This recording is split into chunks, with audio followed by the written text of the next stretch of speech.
My grandma used to tell me scary stories when I was little. There's one I'll never forget. I was 10 years old when Grandma came to live with us. It was about 6 months after Granddad passed away, and I guess looking back, she must have been lonely in that big house of theirs, rattling around with only the grief and memories for company. So despite a few protests from Mom, my parents took her in.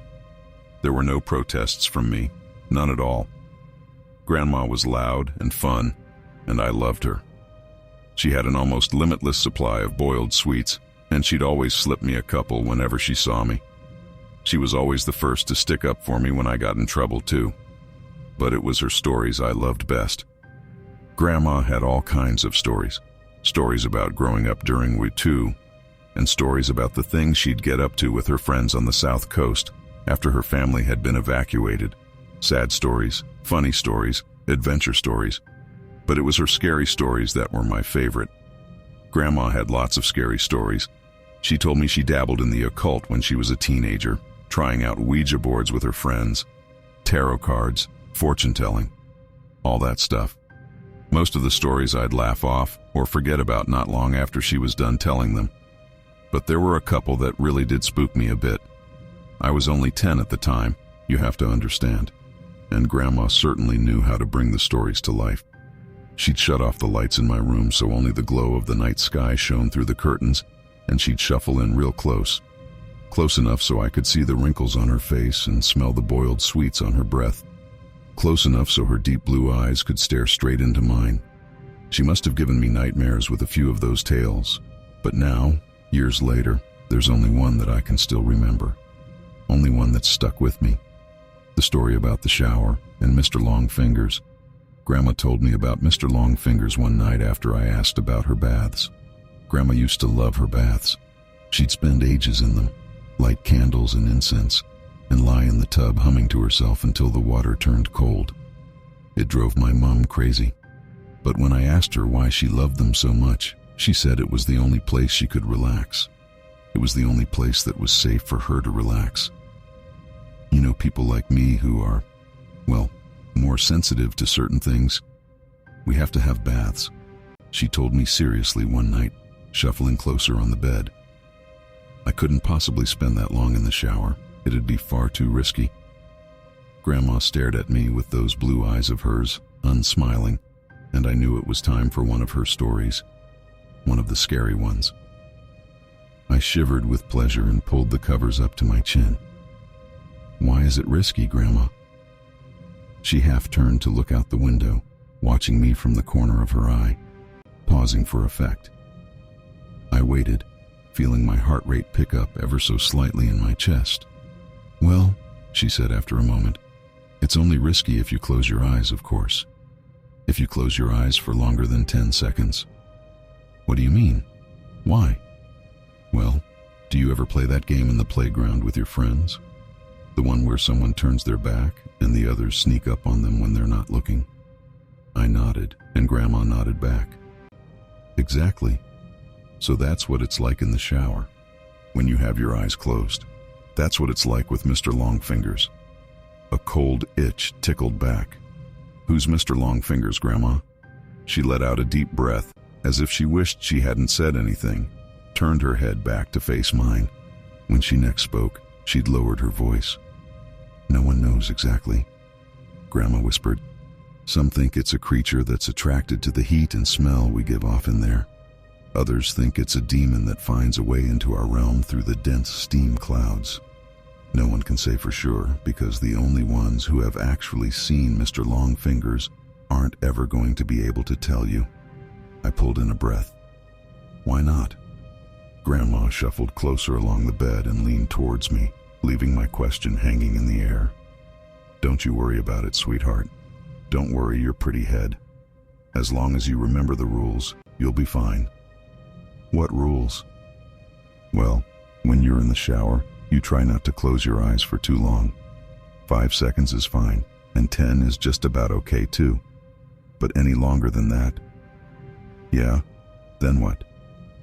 Well, any longer than that, and you may just start to feel something in the room with you. Something watching.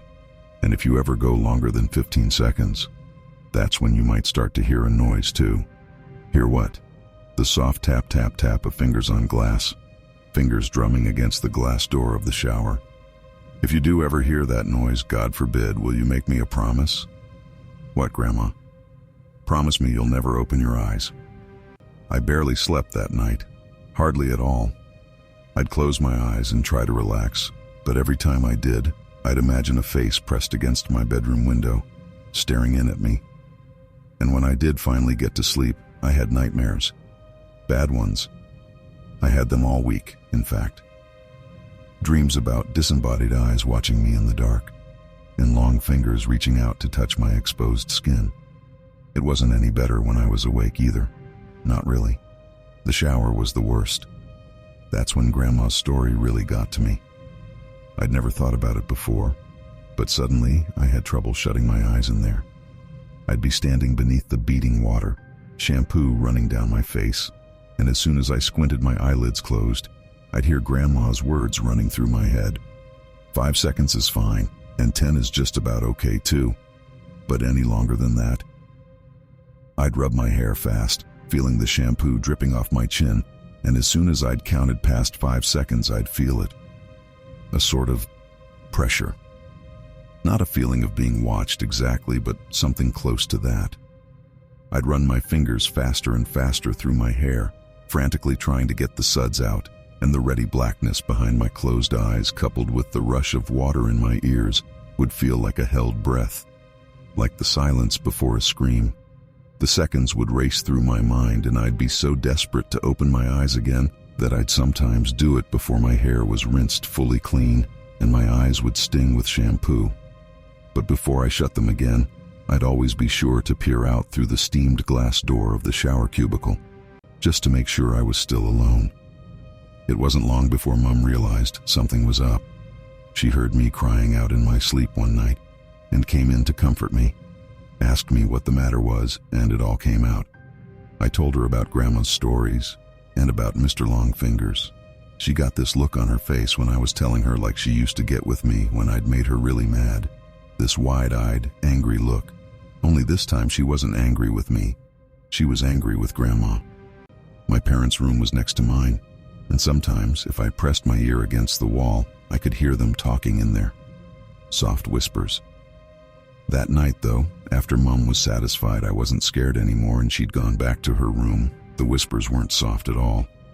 Oh no. I heard Mom hissing to Dad about Grandma, about the story she'd told me. Mom's voice floated through the wall, sharp and crisp. "You know what your fucking mother said to him now, don't you, Simon?" Dad's response was an unintelligible mutter. "She's told him there's a monster that'll get him if he shuts his eyes in the shower." A monster? The poor kid's been having nightmares about it all week. Seriously, Simon, you'd better say something to her tomorrow morning, first thing. Or I will.